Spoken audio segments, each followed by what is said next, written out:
اللہ رب العزت اپنے مقدس کلام کے سورہ مومنون کے آیت نمبر 12 میں فرماتا ہے وَلَقَدْ خَلَقْنَا الْإِنسَانَ مِنْ سُلَالَةٍ مِنْ طِينٍ۔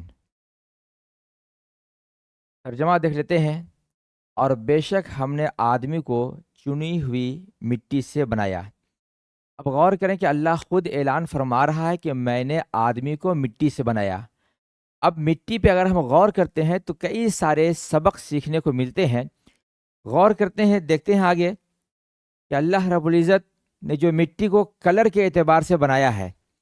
تو آپ اگر مختلف مقامات پہ جائیں گے تو مٹی دیکھیں گے، کہیں پہ کالی مٹی دکھائی دے گی، کہیں پہ ریڈ، کہیں پہ وائٹ، کہیں پہ سولی ٹائپ کی، اور اسی طرح قسم قسم کی مٹیاں دکھائی دیں گی آپ کو۔ معلوم کیا ہوا کہ اللہ رب العزت نے جب فرشتے کو حکم دیا اور فرشتے آئے اور مٹی اٹھا کر لے گئے، تو مٹی جو اٹھا کر لے گئے کسی ایک مقام سے نہیں،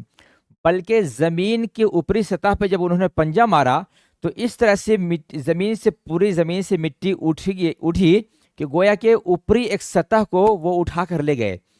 اور پھر اسی مٹی سے حضرت آدم کی تخلیق کی گئی۔ اب اس کا اثر دیکھیں، جیسے مٹی کلر کے اعتبار سے کئی قسم کے ہیں، اسی اعتبار سے انسان کے بھی کلر کو آپ دیکھیں گے تو آپ کو یہ معلوم ہوگا کہ دیکھیں ابھی انسان کے یہاں پہ ہاتھ دکھائی دے رہے ہیں، یہ دیکھیں ایک نمبر، یہاں پہ دوسرا، تیسرا، چوتھا، پانچواں اور چھٹا، یہ سب انسان ہی کے ہاتھ ہیں، لیکن کلر کے اعتبار سے مختلف کلر ہیں۔ اس سے معلوم ہوتا ہے کہ کلر کے اعتبار سے بھی انسان مختلف دکھائی دیتا ہے، اور پھر عقل اور صورت کے اعتبار سے بھی۔ اب کہیں گے عقل اور صورت کے اعتبار سے کیسے؟ تو آگے دیکھتے ہیں کہ یہاں پہ دیکھیں، یہ سب دکھ رہے ہیں، سب انسان ہیں، اسی زمین پہ رہتے ہیں اور اسی زمین سے پیدا ہونے والی چیزوں کو کھاتے ہیں، لیکن یہاں پہ دیکھیں، اس صورت کو دیکھیں، پھر دوسرے کو دیکھیں، تیسرے کو، چوتھے، پانچویں، اور پھر یہاں پہ چھٹے۔ معلوم کیا ہوا کہ مختلف مقامات پہ جو لوگ زندگی بشر کر رہے ہیں، وہاں کی مٹی کا اثر ہے، یا پھر حضرت آدم کی جو تخلیق کی گئی تھی ان کے اندر جو مٹی شامل کی گئی تھی ان کے پتلے میں، اس کا اثر ہے۔ لہٰذا کلر کے اعتبار سے بھی مختلف قسم کے لوگ پائے جاتے ہیں، اور صرف کلر ہی نہیں بلکہ صفات کے اعتبار سے آپ دیکھیں تو پھر ہمارے معاشرے میں یہ چیزیں دکھائی دیتی ہے کہ آنکھ بھی دیکھیں تو کئی قسم کی آنکھ بھی دکھائی دیتی ہیں، مثلا کوئی بالکل وائٹ ہوتی ہے، وائٹ اور بلیک، کوئی بھوری، کوئی کالی، کوئی نیلی، اس طرح سے آنکھ کے اعتبار سے بھی کئی طرح کی آنکھیں دکھائی دیتی ہے الگ الگ لوگوں کی اور الگ الگ مقامات کے لوگوں کے اعتبار سے۔ اسی طرح آگے دیکھیں کہ پھر باری آتی ہے کہ انسان کے اندر صفات، مثلا کون انسان اخلاق کے اعتبار سے، کردار کے اعتبار سے، تعلقات کے اعتبار سے ان کا معاملہ کیا ہوتا ہے۔ کچھ لوگ ہیں جو ایک دوسرے کی بہت مدد کرتے ہیں، ہیلپ کرتے ہیں، یہاں پہ جیسا کہ یہاں پہ ایک خاتون یہ اس ضعیف انسان کی مدد کرتے ہوئے دکھائی دے رہی ہے۔ اسی طرح اور آگے آپ دیکھیں کہ یہ لوگ کس طرح سے ایک دوسرے کی مدد کرتے ہیں، جہاں تک ممکن ہو سکتا ہے وہ ایک دوسرے کی دنیا سنوارنے اور آخرت سنوارنے کی کوشش کرتے ہیں، یعنی انسان اپنے ساتھ ساتھ دوسروں کی فکر کرنے والے بھی ہوتے ہیں۔ اور صفات کو آپ دیکھیں کہ یہ وہ لوگ ہیں جو مشکل حالات میں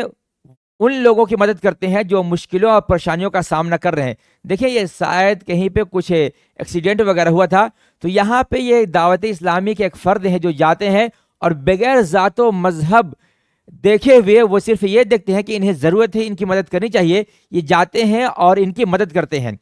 پتہ کیا چلا کہ دنیا میں ایسے انسان ہیں جو دوسرے کی مدد کرتے ہیں، اپنے خاندان کی پرورش بھی کرتے ہیں اور دوسرے کے کام بھی آتے ہیں۔ جیسا کہ یہاں پہ دیکھیں، شاید یہ ریلوے حادثہ کا واقعہ ہے کہ جب لوگ وہاں پہ بے یار و مددگار تھے، بھوکے پیاسے تھے، تب یہ ٹیم پہنچتی ہے اور پھر ان لوگوں کی مدد کرتی ہے۔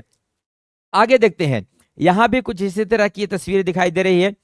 اب جو ہمیں اصل سبق ملتا ہے وہ یہاں سے کہ اسی دنیا میں کچھ لوگ مطلب پرست ہوتے ہیں۔ اب مطلب پرست کیسے ہوتے ہیں کہ جب ان کی ضرورت پوری ہو جاتی ہے تو وہ پھر ایک دوسرے کو دھوکہ دیتے ہیں اور ایک دوسرے کو نقصان پہنچانے کی کوشش کرتے ہیں، جیسا کہ یہ انسان کوشش کر رہا ہے اور اسے تباہ کرنا چاہ رہا ہے۔ آگے دیکھتے ہیں کہ یہاں پہ جو تصویر دکھ رہی ہے کہ کچھ لوگ ایسے بھی ہوتے ہیں جو کسی کو تباہ کرنا چاہتے ہیں، جیسا کہ یہاں پہ دیکھیں کہ ایک انسان جس کے پاس پاور ہے، طاقت ہے، وہ غریبوں کو، وہ مجبوروں کو، بے سہاروں کو اس طرح بے گھر کرتا ہے اور اس میں اسے خوشی ملتی ہے۔ اب یہاں جو ہمیں سبق ملتا ہے کہ مٹی کی تاثیر آج تک موجود ہے۔ کس کس اعتبار سے؟ شکل و صورت کے اعتبار سے، کلر کے اعتبار سے، اخلاق اور کردار کے اعتبار سے، صفات کے اعتبار سے۔ اور یہیں تک نہیں، جس طرح دیکھیں زمین میں مختلف مقامات پہ مختلف قسم کی مٹیاں ہیں، تو وہ پیداوار کے اعتبار سے بھی مختلف ہیں۔ مثلا کہیں پہ آپ بیج لگائیں تو بہت بڑا درخت بن جاتا ہے، یعنی وہ زرخیز مٹی ہوتی ہے۔ کچھ مٹیاں ہوتی ہیں جو پتھریلی ہوتی ہیں، جہاں پہ کچھ مخصوص ہی قسم کے پودے لگ پاتے ہیں، اور کچھ مٹیاں ایسی ہوتی ہیں جسے بنجر کہتے ہیں، وہاں پہ آپ چاہے جتنے اچھے بیج لگا دیں، پودے کو لگا دیں، وہاں پہ کوئی فائدہ نہیں ہوتا ہے، وہ سوکھ جاتے ہیں۔ یہی حال ہے آج کے موجودہ وقت میں کچھ انسانوں کا،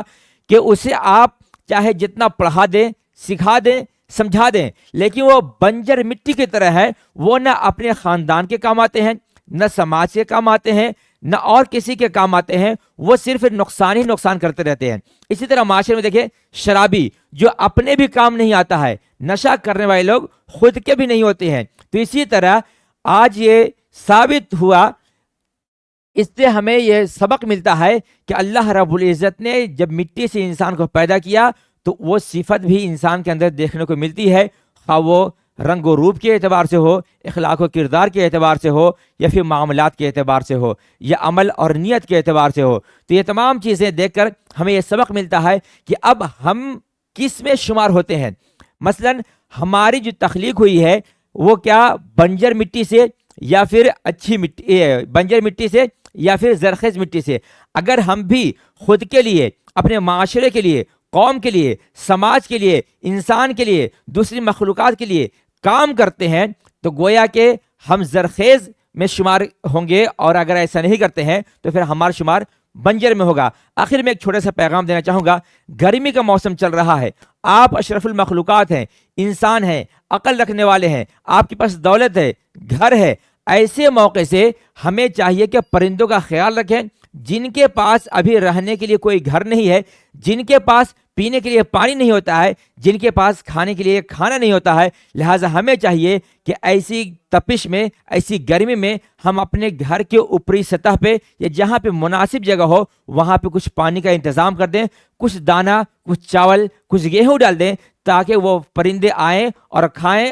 اور دعا کریں اور ان کی زندگی اور ان کے بچوں کی زندگی سلامت رہے۔ آج کے لیے بس اتنا ہی، انشاءاللہ پھر بہت جلد